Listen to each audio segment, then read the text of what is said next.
संतप्त मानस शांत हों, जिनके गुणों के गान में बेवर्धमान महान जिन विचरे हमारे ध्यान में। इस 22 छंदों का पाठ अभी अपन ने किया है, कल भी किया था, और उसमें से बहुत सी महत्वपूर्ण बातों पर आपका ध्यान आकर्षित किया था। कल जैसी शांति थी आज भी है, लेकिन कुछ कम है। हमारा चित्त विचलित हो रहा है। अब कुर्सियां आना बंद हो गई हैं। अब शांति से आप सुने। देखिए, इसकी तीसरे चौथे छंद की पहली पंक्ति पर ध्यान दीजिए। सब द्रव्यों का सहज परिणमन सदा सहज ही होना है। 6 द्रव्यों का परिणमन स्वभाव है और वो निरंतर होता रहता है और वो निरंतर होगा। उन्हें किसी की अपेक्षा नहीं है। वो अनादि से नक्की है, अनंत काल तक का, और वो उसी के अनुसार होता रहेगा। क्लियर लिखा है, तुम्हें नहीं कुछ करना है। जैन दर्शन अकर्तावादी दर्शन है। अपने यहाँ न भगवान कुछ करते हैं, किसी को न सुखी करते हैं, न दुखी करते हैं, न मारते हैं, न जलाते हैं, और हमें भी ये कुछ नहीं करना है। हम भी इसके भार से मुक्त हैं। देखो, सब द्रव्यों का सहज परिणमन सदा सहज ही होना है। ऐसा नहीं है कि हम जैसा चाहेंगे वैसा होगा।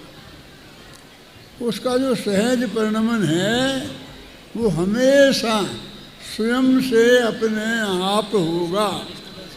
तुम्हें नहीं कुछ करना है।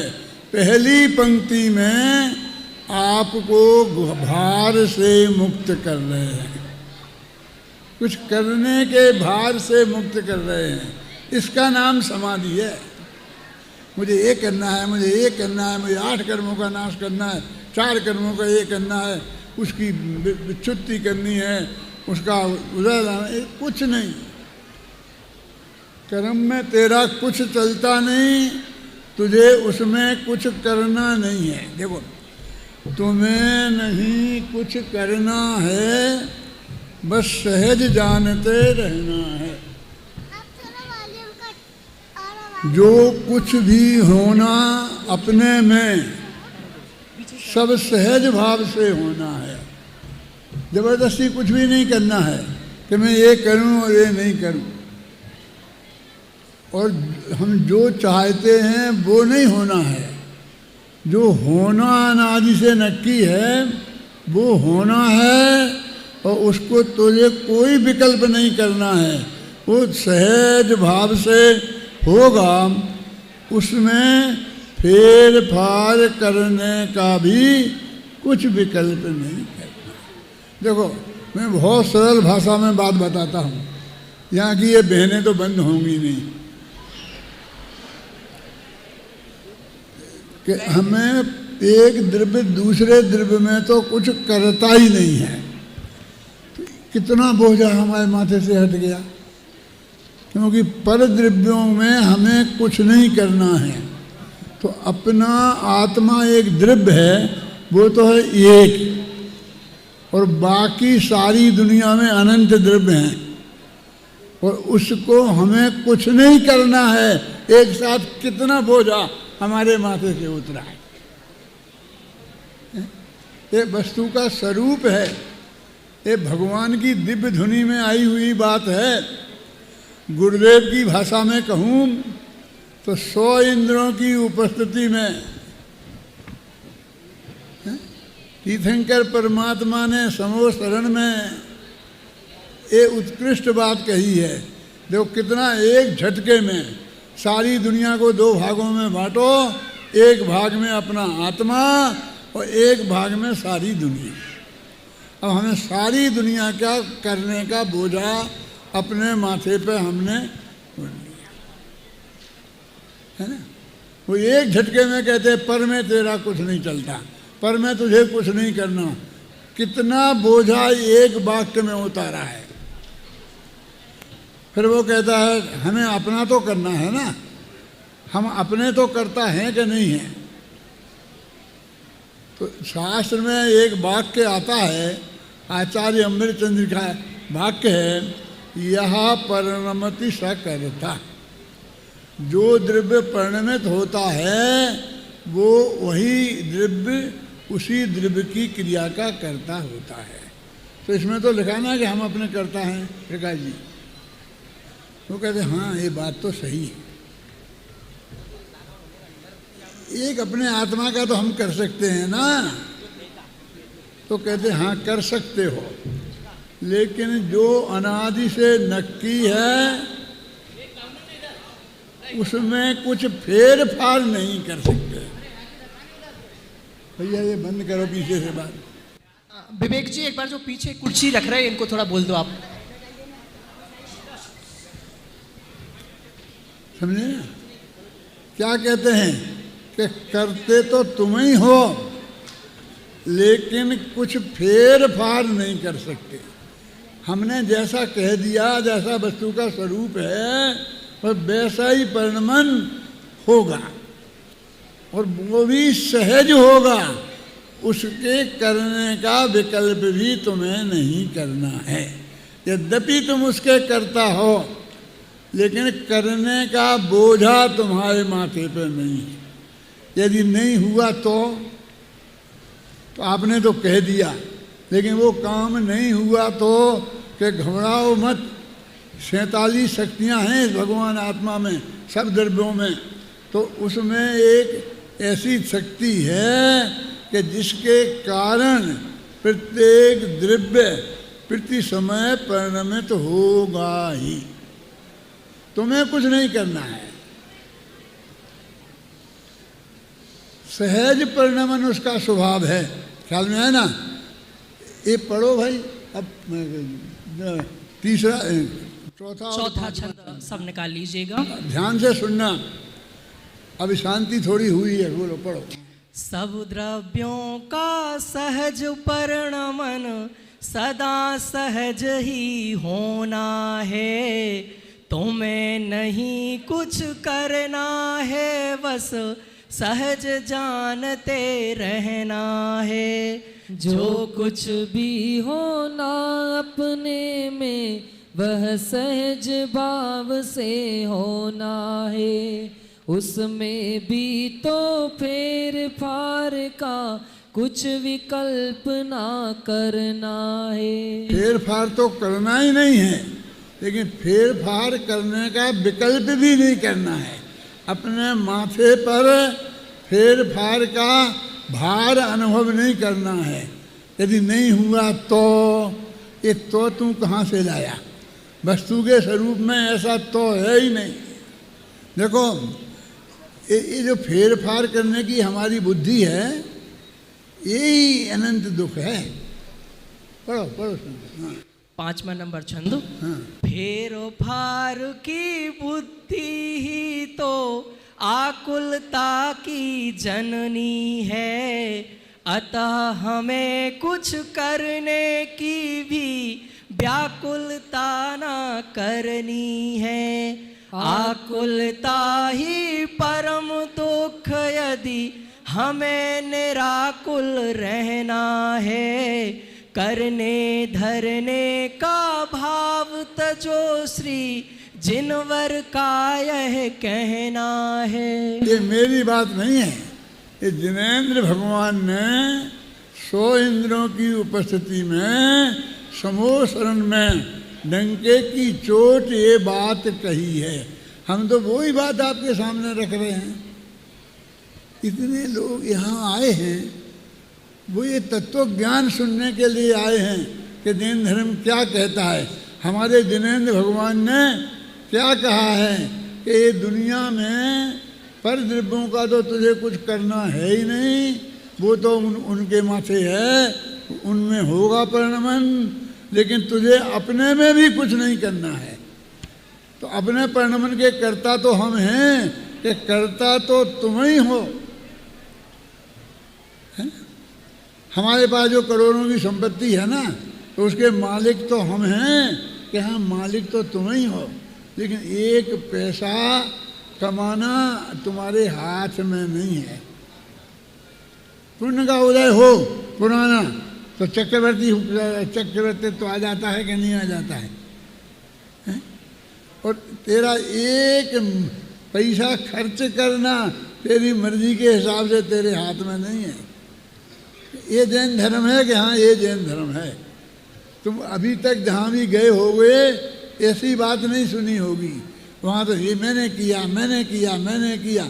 अभी देखना कि ये तत्व की बात तो कम होएगी और फिर ये इनने ये किया इनने ये किया इनने ये किया, इतने कर्तृत्व के गीत गाए जाएंगे। भगवान ने समोसन में बैठ के ये कहा था कि गौतम का मैं बहुत उपकार मानता हूँ, इसने मेरी बात को सब जन जन तक पहुँचा दी, ऐसा महावीर ने कहा था। ये क्या है, क्या जरूरत है इसकी? हम सब भगवान के भगत हैं और हमने जो भी सोचा था उससे कितना गुना ज़्यादा हो गया है। हम तो इससे आधे में भी संतुष्ट थे, है ना। तुम्हारे इनसे कुछ नहीं होता है। देखो पढ़ो पढ़ो ये छठवां छंद, बहुत मार्मिक है, ध्यान से सुनना।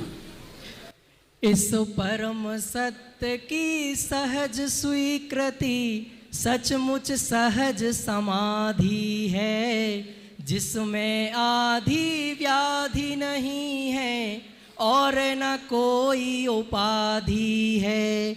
ऐसी श्रद्धा ज्ञान पूर्वक शांत निराकुल जीवन की सहज सरल सुखमय परिणति अद्भुत परम समाधि है। परम समाधि क्या है? ये समाधि का स्वरूप इसमें बताया। मैं इस भरी सभा में कहता हूँ कि मैं तो समाधि में हूँ, समाधि ले ली है, अब मैं ये कुछ नहीं कर सकता। तो लोग कहते हैं नहीं साहब, ये समाधि ऐसी होती है क्या? आप प्रवचन कर रहे हो, यहाँ आ रहे जा रहे, और इतना बड़ा ये तो जब मुकेश का स्वर्गवास हो गया तो सब लोग घबरा रहे थे कि क्या होगा क्या होगा, तो आप खड़े हो गए तो सारा हिंदुस्तान खड़ा हो गया और इतना बढ़िया बन गया। और हम कहते बहुत बढ़िया बहुत बढ़िया क्या किया। सचमुच में बोलता हूँ, मैं तो अंदर से अनुभव करता हूँ मैंने कुछ नहीं किया, विकल्प तक नहीं किया। मैं तो इसी में रहा कि जो होना है वो हो जाएगा और समय पर हो जाएगा, बस खत्म। देखो कितना साफ है। इस परम सत्य की सहज स्वीकृति। कौन सा परम सत्य? कि तुझे पर में कुछ नहीं करना है, क्योंकि एक द्रव्य दूसरे द्रव्य का करता नहीं है। और अपने में कि अपने में करना तो है लेकिन फेर फार नहीं करना है। जैसा होना अनादि से नक्की है वैसा ही होगा और तू उसी का कर्ता कहा जाएगा, बस ऐसा करना तेरे को है। और इसमें ना आदि है ना व्याधि है ना उपाधि है। ये आदि व्याधि उपाधि समझते क्या है? मानसिक रोगों को आदि कहते हैं, शारीरिक तकलीफों को व्याधि कहते हैं, और ये बाहर की तकलीफें हैं इन्हें उपाधि कहते हैं। क्या उपाधि? शेर जी को हम सब ने मिलकर दानवीर की उपाधि दी, खुश होते हैं सब दिन शेर जी। दूसरे दिन उनके घर को भिखारियों ने घेर लिया। जो सुबह देखे तो भिखारियों की लाइन लग रही है। तो तुम लोग यहाँ क्यों आए हो? हटो यहाँ की हटो। कि हम वैसे ही नहीं आए हैं, निमंत्रण से आए। तुम्हें हमने बुलाया है, हमने निमंत्रण दिया है।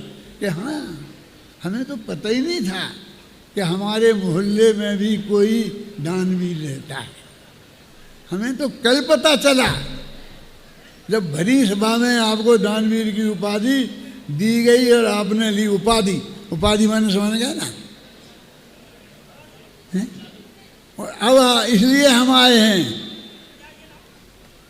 तो कहते हैं भाई कि तुम्हें नहीं बुलाया है, कोई मेरी हैसियत के लोग आवें कि वे भी आएंगे। कब? जब तुम दिवाला निकालोगे ना, तब तुम्हें करोड़पति घेरेंगे, और जब तुमने दानवीर की उपाधि ली है तो भिखारी आएंगे। है कि नहीं है? तो उपाधि का मतलब समझ गए हैं? बहुत बड़े पंडित हैं, बहुत बड़े पंडित हैं, हम बहुत खुश होते हैं कि हमारी इतनी प्रशंसा कर रहे हैं, और फिर जब यहाँ से घर तक जाते हैं तो लोग रास्ते में एक मेरा प्रश्न है, माथा क्यों खाते हो? माथा क्यों खाते हो? तुमने निमंत्रण दिया है ना, अभी बताया है ना, हमें तो पता ही नहीं था कि हमारे इसमें कोई बड़ा पंडित भी आया है, हैं? लिखो इसमें क्या लिखा है, जिसमें आदि व्याधि नहीं है और न कोई उपाधि है। ये सब शास्त्र की बात है, मेरी धर्म के दक्षिण किताब में लिखा है नहीं है? ऐसी श्रद्धा और ज्ञान पूर्वक शांत निराकुल जीवन की, हाँ, जीवन की ऐसी श्रद्धा पूर्वक जो पर्याय है, उस पर्याय का नाम समाधि है। तुम तो आटे में, दाल में, पानी में ये देखते हो, इसमें समाधि देखते हो। क्यों? समाधि इस परिणाम में समाधि है, हैं? ये तो कोई पूछता ही नहीं है कि तुमने समाधि ली है तो ये समाधि है। हम किसी से कोई राग द्वेष नहीं रखेंगे, जो भूमिका के अनुसार होगा उसमें तो हम कुछ कर नहीं सकते हैं, वो तो होगा, वो तो होता है, जो होना है वो होगा, लेकिन हम बिल्कुल सहज भाव से अपने जीवन को शांत रखेंगे। पढ़ो अंतिम पंक्ति। सहज सरल सुखमय परिणति ही अद्भुत परम समाधि है। देखो, ऐसी श्रद्धा ज्ञान पूर्वक शांत निराकुल जीवन की सहज सरल सुखमय ऐसी परिणति का नाम समाधि है। आनंद में रहते हैं हम तो। कि बहुत लोग आ गए, कोई बात नहीं, बहुत अच्छी बात है, आ गए इतने लोग तो बहुत अच्छा है। कैसा, हमने जितनी कल्पना की थी उतने तो नहीं आया, हमने तो इतने का भोजन बना के रखा था, आधा तो रखा रह गया, तो दुखी हो, काय को दुखी हो रहा? जो है उसमें शांत रहना, सुखी रहना, बढ़िया रहना, है ना, निराकुल रहना। देखो कितना, ऐसी श्रद्धा ज्ञान पूर्वक शांत निराकुल जीवन की सरल सहज सुखमय परिणति ही अद्भुत परम समाधि, इसका नाम समाधि है। कभी सोचा था आपने कि समाधि किसे कहते हैं? जब समाधि किसे कहते हैं हमें यही पता नहीं है तो हम कैसे जांच करेंगे कि क्या समाधि है, वो क्या करेंगे? देखो आगे पढ़ो। जो कुछ होना सहज भाव से ही तो होता रहता है, सब सहज भाव से होने पर कुछ करना शेष न रहता है। कुछ करना धरना शेष नहीं, बस सहज जानते रहना है। सहज देखना सहज जानना ही समाधि का गहना है। इस बात को एकदम सहजता से स्वीकार कर लेना, ये गहना है, ये समाधि का गहना है। समाधि इससे सुशोभित होती है। क्या लिखा ना इसमें? कुछ करना धरना शेष नहीं, सब सहज जानते रहना है। जो हो रहा है उसको सहज भाव से जानते रहना है। आत्मा का स्वभाव जानना देखना है। सहज देखना सहज जानना ही समाधि का गहना है। तुमने क्या समाधि ली थी? क्या समाधि है कि हम सहज ज्ञाता दृष्टा हैं, 2 घंटा बैठे रहे शांति से, सुबह एक शब्द बोला नहीं, एक शब्द सोचा नहीं उल्टा सीधा कि ऐसा क्यों हो रहा है, ऐसा क्यों। जो हो रहा है उसे जानते रहे, देखते रहे। यदि हमें ऐसा लगा कि ये नहीं होना चाहिए था, ये हो गया तो ऐसा जान लिया। ऐसा लगा कि ये और होना चाहिए तो ऐसा जान लिया। जो हो रहा है उसे सहज भाव से बिना कोई रिएक्शन के जानते रहना, उसका नाम वास्तव में सहज देखना, सहज जानना ही समाधि का गहना है। पढ़ो 8वां छंद। सहज समाधि शांत भाव है, सहजानंद निराकुल है। व्याकुलता का लेस नहीं ना, व्याकुल है ना आकुल है। परम निराकुल परम शांत है, यह समाधि संजीवन है। अरे मरण की बात करो मत, यह समाधि तो जीवन है। मैंने कल या परसों कहा था कि समाधि का असली स्वरूप क्या है। एक भोली भाली लड़की थी, उसकी शादी हुई तो लोगों ने पूछा, उसका नाम ढूंगो था कि ढूंगो मायके जाओगी कि यहाँ जाएंगे, कि ससुराल जाओगी कि यहाँ जाएंगे। जो भी परिस्थिति हो उसमें उसे स्वीकार है, बिल्कुल सहज भाव से। कोई विचार खेद नहीं है, चिंता नहीं है, आकुलता नहीं है। सबसे बढ़िया लड़की वही है ना, और बहू भी वही सबसे बढ़िया है, सास के लिए भी और पति के लिए भी। इसलिए एक शब्द है, ढूंढो मायके जाओगी कि यहाँ जाएंगे, ससुराल जाओगी कि यहाँ जाएंगे, बस किरमत बढ़ जाए। जो जगत में सहज परिणमन हो रहा है वो ही है। प्रवचन सार में ऐसा लिखा है, मोह खोह बीनो परिणामो अपनो हुस्मो। सम क्या है, समता माने क्या है, समाधि क्या है? तो मोह और क्षोभ से रहित परिणाम। मोह माने मिथ्यात्व और क्षोभ माने राजवी। ऐसा लिखा है 6वीं गाथा में, मूल गाथा में, आचार्य कुंड की गाथा में है। अभी प्रवचन सार शुरू नहीं हुआ। 5 गाथाओं में तो मंगलाचरण है, इनको उनको उनको जिनको जितने बूझे हैं हमारे। और फिर अब वे कहते हैं कि मैं साम्य भाव को प्राप्त होता हूँ। उपसम्यामि सम्मम जत्थो निर्माण संपत्ति। मैं उस साम्य भाव को प्राप्त होता हूँ जो निर्वाण की संपत्ति है, मुक्ति जो साक्षात मुक्ति है। वो ये कहते हैं मैं उसको प्राप्त होता हूँ। तो उनने पूछा ये समता भाव है क्या? तो अगली पंक्ति में कह दिया, मोह खोह विहीनो परिणामो अपनो हुस्मो। मोह और क्षोभ से रहित जो परिणाम है वही समता भाव है, वही समाधि है। अपने को एकदम सहजता से जो वस्तु का स्वरूप है उस सहजता से स्वीकार कर लेना और शांत रहना, कोई विकल्प नहीं करना, फेर फार का भी विकल्प नहीं करना। तो अच्छा है, अच्छा है ये तो करना, कि नहीं ये तो राग की परिणति हो गई, कि ये ठीक नहीं, ऐसा होता तो अच्छा रहता, ये द्वेष की परिणति हो गई। जो है सो अच्छा है। ख्याल में है ना? पढ़ो भाई आगे। 8वां छंद तो पढ़ लिया ना, 9वां छंद पढ़ो।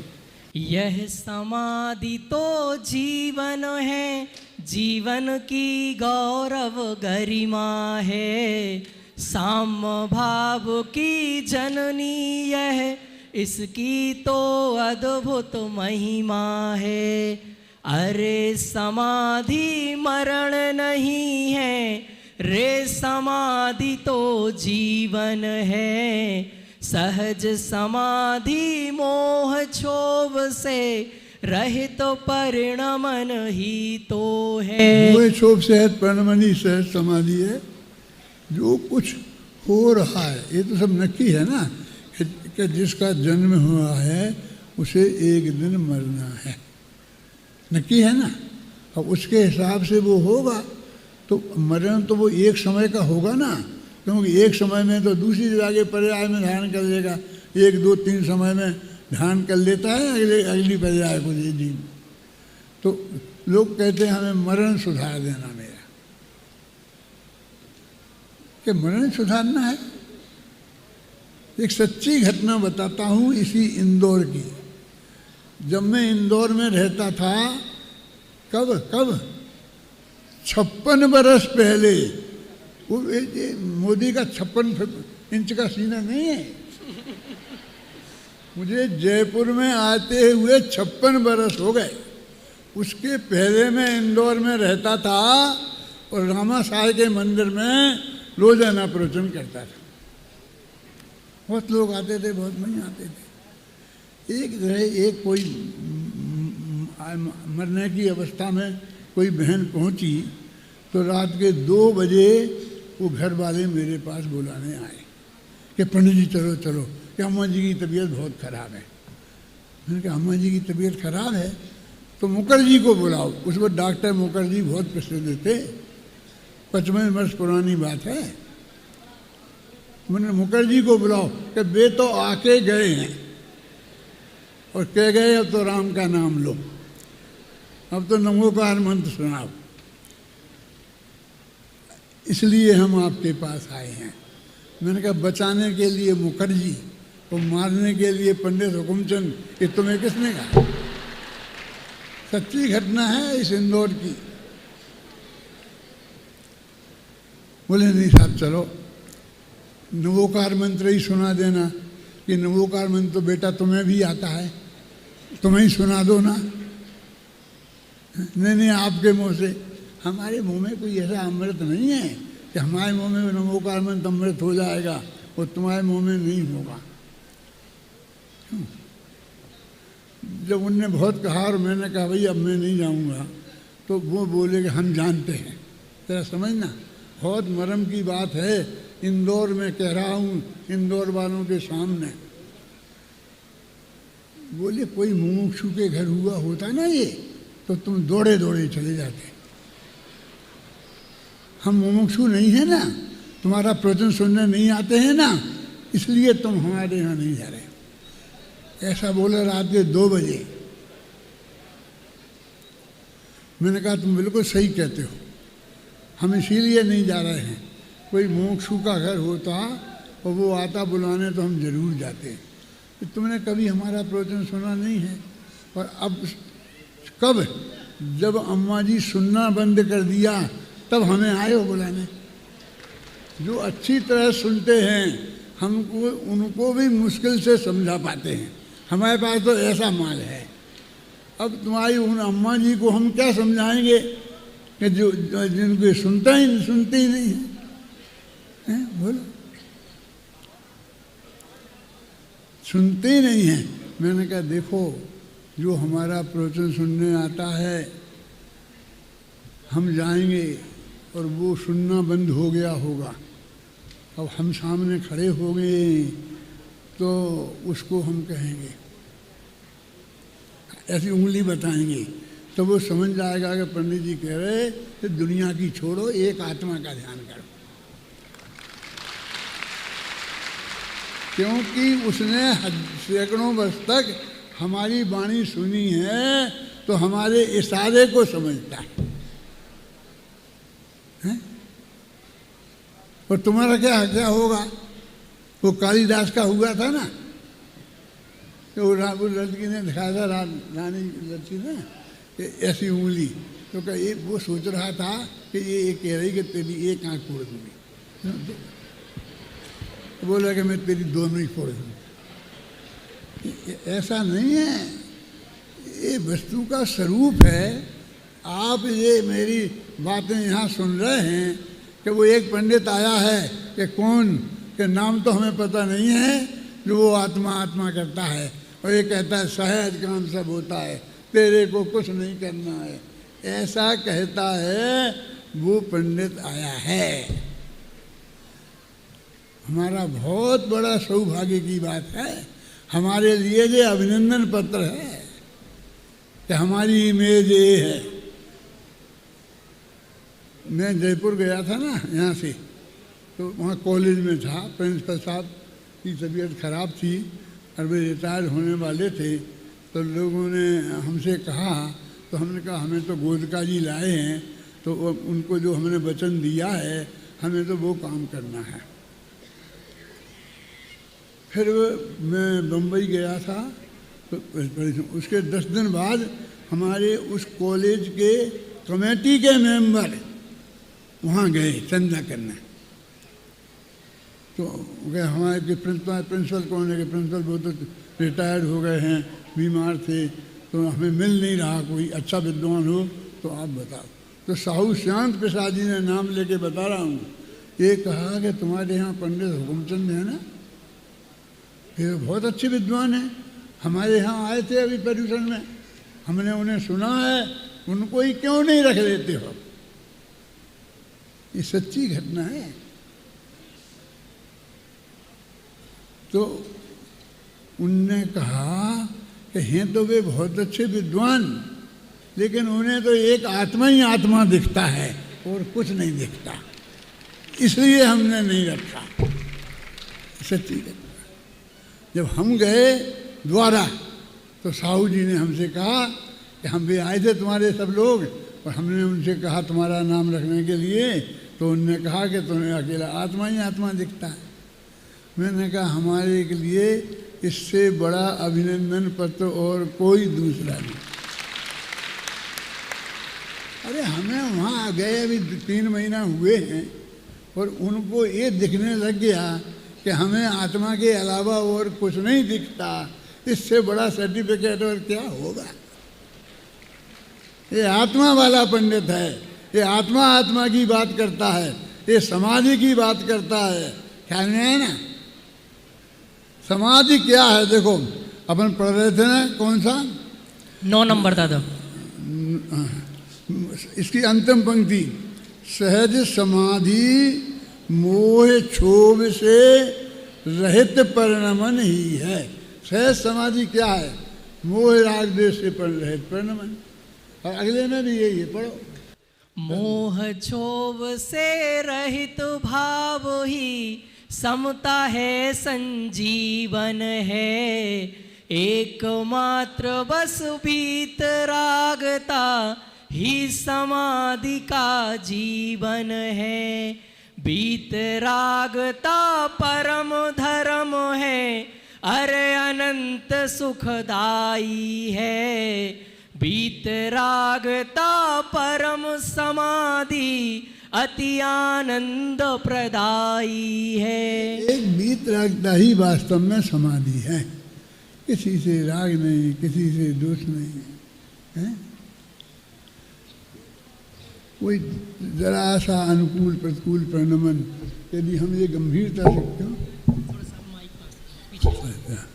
मैंने कहा बंद कराने आया है।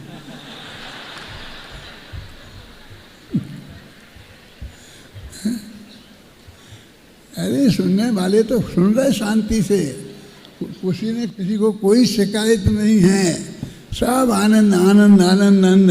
देखो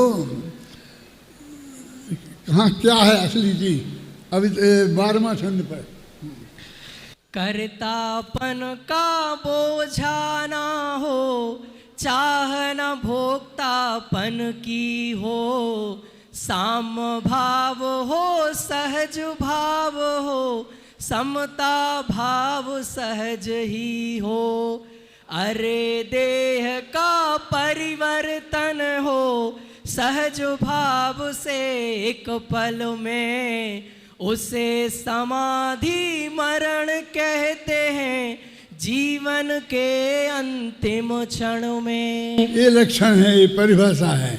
एक हमने माथे पे कर्तापन का बोझा ना हो, अभी तो मुझे ये करना, अभी तो मुझे ये करना। लोग कहते हैं अपने घर का संपत्ति का बंटवारा कर दो, इसको दे दो, जिसको जो उपदेश देना हो वो उपदेश दे दो। करते कि नहीं कराते हैं? तो वो कहता मैं पहले से दे दूंगा, वो नहीं मरा तो फिर मैं खराब हालत हो जाएगी, इसलिए मैं तो मरते ही समय दूंगा। उसे आशा बनी रहती है, देता नहीं है, वो मर जाता है। जो उपदेश देना हो वो उपदेश दे दो। मेरे से भी लोग कहते हैं कि आपने समाधि ले ली है। मैंने कहा हाँ, तो किसको क्या दिया? मैंने सबको उपदेश दिया। कि कब दिया? कि रोजाना देता। अभी दे रहा हूं ना, मेरा परिवार भी यहाँ बैठा है, उन्हें भी मैंने दे दिया। मेरे 6 महीना पहले, 6 महीना क्या, मेरा 6 बरस पहले, मैंने 25 बरस पहले से दे रखा है। ऐसा नहीं कि जब मैं मरूं तब मैं ये समझना कि ये कोई किसी का कुछ नहीं है। तुम्हारा पुण्य के योग से जो तुम्हें मिलना होगा तुम्हें मिलेगा, और मेरे पुण्य के योग से जो है मेरे पास है। कोई किसी को कुछ ले नहीं सकता, कोई किसी को कुछ दे नहीं सकता। ये तत्व मैं रोजाना समझाता हूँ। आप कोई नहीं, अपने बच्चों को भी, अपनी पत्नी को भी, अपने माँ बाप को भी। अब तो स्वर्गवास हो गया, लेकिन जब थे ना तब मैं उन्हें भी यही समझाता था। कब? कि जब मरने लगे तब। समाधि तो तब ली जाती है जब मरने लगते। किसने कहा? समाधि में जीवन होता है। इसमें एक पंक्ति आई है ना कि समाधि में जीवन बड़ो है, निकालो 18 नंबर। सहज समाधि में यह जीवन जीवन भर रह सकता है, किंतु मरण तो अंत समय में समय मात्र को होता है। सत श्रद्धा के साथ समाधि रहे निरंतर जीवन भर, और समाधि के साथ मरण हो रहे भावना जीवन भर। ऐसी भावना तो रह सकती है कि मेरा जब मरण हो वो समाधि पूर्वक हो, लेकिन जीवन भर मरण समाधि नहीं रह सकती है। जीवन में जीवन रह सकता है, जीवन तो जीवन भर रह सकता है, मरण तो एक समय कोई होता है। देखो ये माध्यमिक छंद है 13वां, पढ़ो। सभी द्रव्य है नित्य निरामय, और स्वभाव से सदा अटल। जीव जीव जड़ जड़ रहते हैं, सभी स्वयं में सदा अचल। द्रव्य रूप से नहीं बदलते, पर पर्याय बदलती है। पर्याय तो एक समय भी बदले बिना न रहती हैं। एक क्रमबद्ध पर्याय नाम की जो मैंने इसमें लिखी है कविता, तो उसमें मैंने किसी को नमस्कार नहीं किया। भगवान को बीतरागी कह के एक आधी पंक्ति में छुट्टी कर ली। लेकिन आचार्य अमृतचंद को नाम लेके नमस्कार किया और अनंत उपकार माना। पढ़ो। पर्याय क्रम नियमित है इस महासत्य का उद्घाटन। एक पंक्ति से हो जाता मिल जाता हमें मार्गदर्शन। आत्मख्याति की इस पंक्ति पर बार बार बलि जाऊं मैं। अमृत चंद्राचार्य देव के चरणों में झुक जाऊं मैं। इतनी बड़ी बात कही। वही बात जो इसमें इस छंद में है ना, वो कहते हैं कि एक द्रव्य क्या है, जीवो ही तावत कृमिनी मात्म परिणामयी रुतपद मानो जीवा एप नो अजीवा। अजीबोपी, क्या जीव अपने कृमि निमित्त परिणामों से उत्पन्न होता हुआ जीव ही रहता है, अजीब नहीं हो जाता। देखो बदल जाता। अरे बदल तो जाता है, मनुष्य से देव हो जाता है, लेकिन जीव से अजीब नहीं हो जाता। दो तरह का बदलना है ना, एक पर्याय बदल जाए, हम मनुष्य से देव हो जाएं, और एक जीव बदल के अजीब हो जाए। तो पर्याय तो निरंतर बदलती है और द्रव्य कभी नहीं बदलता। पढ़ो द्वारा वो पंक्तियाँ। हाँ, पर्याय क्रम नियमित है इस महासत्य का उद्घाटन, एक पंक्ति से हो जाता मिल जाता हमें मार्गदर्शन। आत्मख्याति की इस पंक्ति पर बार बार बलि जाऊं मैं, अमृत चंद्राचार्य देव के चरणों में झुक जाऊं मैं। ये पंक्ति मैंने नीचे लिखी है इसकी, आपके हाथ में किताब होगी तो संस्कृत में लिखी है और उसका हिंदी अनुवाद भी लिखा है। पेज नंबर 61 सप्तशतक में पेज नंबर 61 पर सबसे नीचे संस्कृत की पंक्ति लिखी हुई है। अब देखिए, अब यही बात ये 13वें छंद में है, पढ़ो इसे द्वारा, ध्यान से सुनना, जल्दी नहीं है, कहाँ भागना है अपन को, अपने हाथ में 7 दिन है और बराबर अपनी ये बात पूरी करेंगे, और यदि नहीं होगी पूरी तो अपन और रहेंगे। तुम तैयार हो गए रहो तो हम भी रहेंगे। ये व्यवस्था पर घबराएंगे, लेकिन आप चिंता मत करो, आप अपने मन को तो तैयार करो। हाँ, पढ़ो 13वां छंद। सभी द्रव्य है नित्य निरामय, अर स्वभाव से सदा अटल, जीव जीव जड़ जड़ रहते हैं सभी स्वयं में सदा अचल। द्रव्य रूप से नहीं बदलते पर पर्याय बदलती है, पर्याय तो एक समय भी बदले बिना न रहती हैं। पर्याय बदलेंगे और द्रव्य बदलेंगे नहीं, तो मुझे क्या करना है? द्रव्य को नहीं बदलना है, पर्यायों को बदलना है। अगला छंद पढ़ो। पर द्रव्यों की पर्यायों में तुझे नहीं कुछ करना है, अरे अपनी पर्यायों में भी अदल बदल ना करना है। पर मैं अपनी पर्यायों में जो कुछ जैसा होना है, वह अनादि से नक्की है ना उसमें कुछ भी करना है। हाँ, पढ़ो पढ़ो। अरे किसी के माथे पर कुछ भी करने का भार नहीं, समता भाव न जागेगा जब तक होंगे निर्भार नहीं।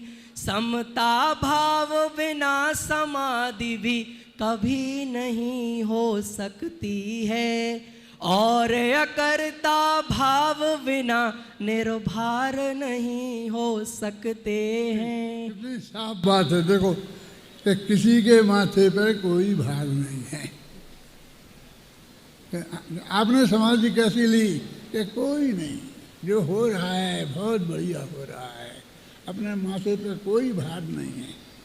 कल व्याख्यान होगा कि नहीं होगा, होना होगा तो जरूर होगा, वो नहीं होना होगा तो नहीं होगा। कि तुम क्या सोचते हो कि हम ढूंढो माई के जाओगी कि हाँ जाएंगे, और ढूंढो माई के ससुराल जाओगी, होगा तो बहुत अच्छा, इतने लोग सुनेंगे और हम सुनाएंगे।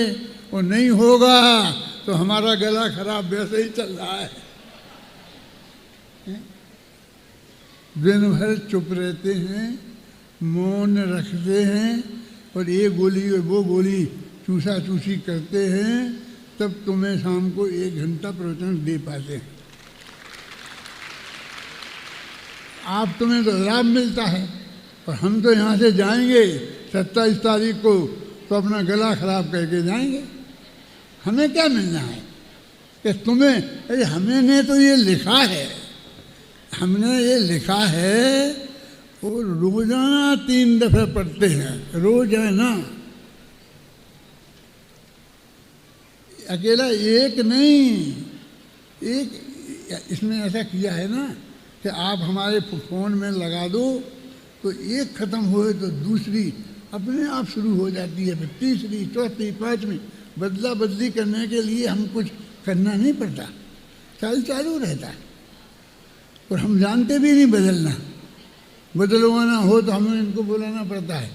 वो हमारे यहाँ जो झाड़ू लगाने वाला है उसको बुलाना पड़ता, भैया बदल दे, वो बदल देता है। हमें पता नहीं है कुछ, हमने कभी सीखने की कोशिश नहीं की कि तुम तो ऐसा लगा दो कि एक दफे शुरू हो जाए तो हो जाए, सुनते रहे, रोजाना सुनते हैं। ऐसी समाधि ली है, बोलो ठीक है कि नहीं है महेंद्र? तुम पूछना अपने गुरुजी से, हम भी तुम्हारे गुरुजी तो है ना।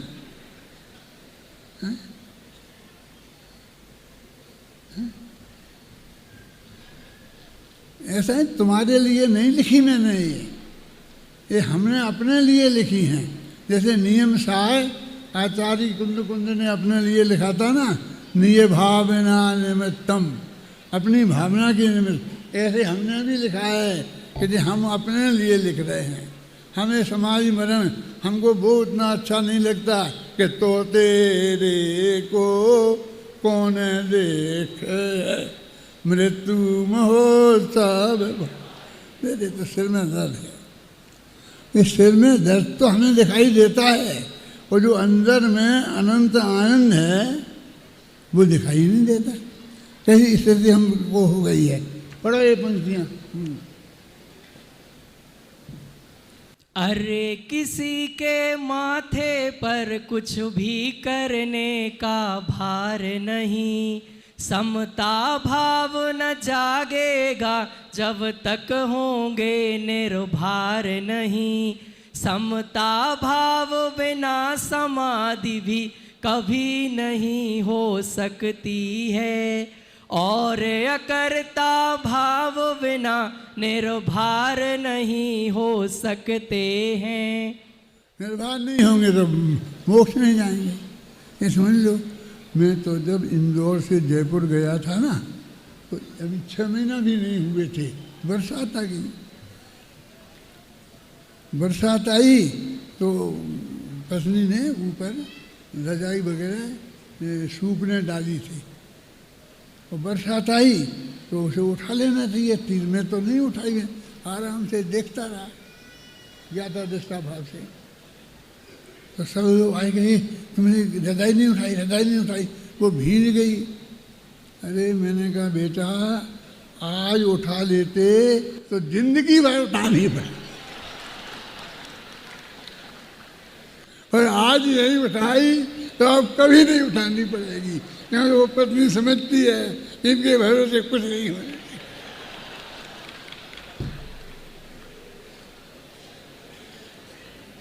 निर्भर कैसे हुआ जाता है ये तो हमें अपना चुनना करना पड़ेगा। तो हम सब ऐसे अच्छी तरह से इसका स्वरूप समझकर और निर्भर हों, वो समाधि है। इस भावना से अभी की बात समाप्त करता हूँ।